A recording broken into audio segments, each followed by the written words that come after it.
তার কথায় বিশ্বাস করে ফেলে। তখনই আল কালব পাথর কালো হয়ে যায়।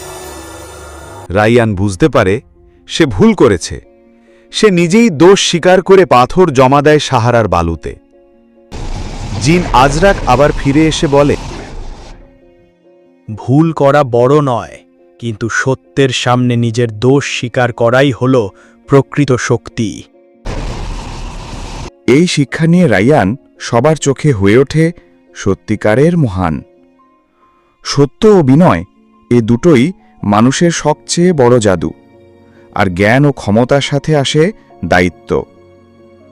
রাইয়ান আবার প্রমাণ করল সত্য, বিনয় আর আত্মশুদ্ধি মানুষের সবচেয়ে বড় জাদু।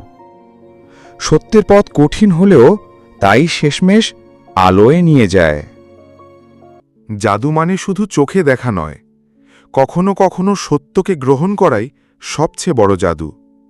এই ছিল রায়ানের গল্প, কিন্তু প্রাচীন বইয়ে আরেকটি পাতাও ছিল, যেটি আজও কেউ পড়েনি।